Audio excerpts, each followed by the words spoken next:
الفترة اللي فاتت انتشر ابلكيشن على الفيسبوك اسمه الصراحة، نزلنا نسأل الناس، عملت اكونت عليه. طب ايه اغرب رسالة جات لك؟ اغرب رسالة بعتها؟ لو حد شتمك عليه وعرفت هو مين هتعمل فيه ايه؟ عملتي اكونت على ابلكيشن الصراحة؟ اكيد طبعا. طب ايه اغرب رسالة جات لك؟ هو انا جات لي مسجين الاثنين اقرب من بعض. واحد بيقول لي يا مريم يا عسل يا مهلبيه بالبصل. واحد بيقول لي مريم عندما لا جديده. واحد قال لي مريم الجمال كما يجب ان يكون. حسسني انا سلامتك كليوباترا اللحظه يعني. حد شتمك عليه؟ لا، في حد ممكن يكون رخم عليا بس ما حد شتمتش يعني. طب لو حد رخم عليكي برخامة زيادة شوية او شتمك وعرفتي هو مين هتعملي فيه ايه؟ لا هو انا عارفه. انا عارفه ومتاكده هو مين بس مش مشكله. مش هتعملي حاجة خلاص؟ لا عادي خلاص يعني. اصل اللي عايز يقول لي كلمه يقولها لي في وشي مش هيقولها لي في ظهري براحته. عملت اكونت على ابلكيشن صراحة؟ بتضحك الضحكة دي وراها حاجة. لا والله خالص، انا كنت عامله اشوف كده رياكشن الناس هيبقى ايه، يعني زي امبريشن عن شخصيتي، بس انا الحمد لله حد من الناس ما جاليش ولا كومنت وحش. لو حد كان شتمك وانت عرفت هو مين هتعمل فيه ايه؟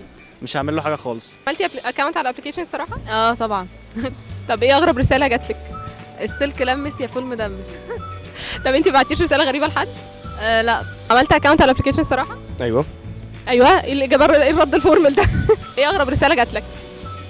واحد بيقول لي انت كائن مش لذيذ. طب انا عندي سؤال، هو انا كائن مش لذيذ، هو مصاحبني ليه؟ عملتي اكونت على ابلكيشن الصراحة؟ عملت. تضحكي ايه؟ الضحكة دي وراها سر.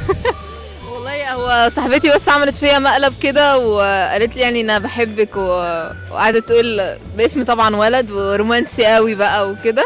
بس بعد كده جت تقول لي مريم عايزه اقول لك حاجه، ده انا بس هي كانت عامله خطه بقى وعمل اكونت بقى على الفيسبوك وكده، يعني الحوار كان كبير. دي عملت خطة متكاملة. طب وانت اتبسطتي طبعا لما لقيتي حد بعت لك بحبك وبتاع؟ اكيد. لا وكان رومانسي قوي وكان يوم الفالنتاين، فهو جه قال لي انا مش لاقي مناسبه احسن من كده اقول لك فيها وبتاع. لا الرجاله الرومانسيين دول انقرضوا خلاص. تقريبا، فالمفروض كنت ساعتها اريلايز يعني ان هو مقلب وكده. بعتي رسالة غريبة لحد في مرة؟ لا ما بعت ايه؟ قعدت هنتفضح دلوقتي.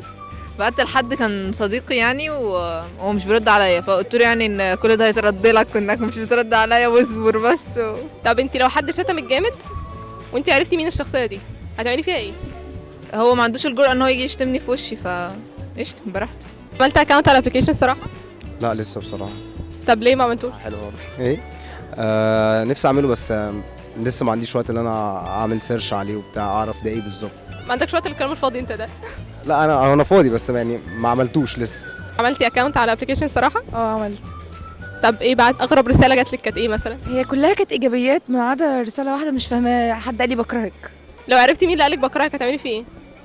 على حسب، لو حد يهمني وانا بحبه هتضايق، لكن لو حد ما يهمنيش خلاص عادي يعني.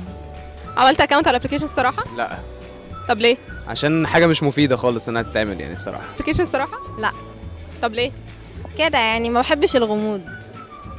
يعني لو حد عايزاه اقول له حاجه هروح اقول له في وشه. حد عايز يقول لي حاجه يكون جريء ويجي يقولها لي. ليه الغموض؟ بتحبي الصراحة من الاخر يعني؟ عملت اكونت على ابلكيشن الصراحة؟ الصراحه لا. الصراحة لا. طب ليه الصراحة لا؟ لو حد عايز يقول لي حاجه يجي يقولها لي في وشي، يعني هيقولها لي على بتاع هو مكسوف يقولها لي في وشي، خلاص ملهاش لازمه يعني. ماشي. طب لو نزلته وحد شتمك عليه هتعمل ايه؟ ولا حاجه، هبقى انا اللي مهزأ لان انا نزلته وخليته يشتمني من غير ما اعرفه. طب لو انت عرفت مين اللي هزقك بالظبط او مين اللي شتمك بالظبط هتروح تكلمه ولا خلاص هتقفل؟ لا هو جبان جبان، احنا كمصريين جبنه جبان، عشان اروح اشتمه ليه؟ هو خايف.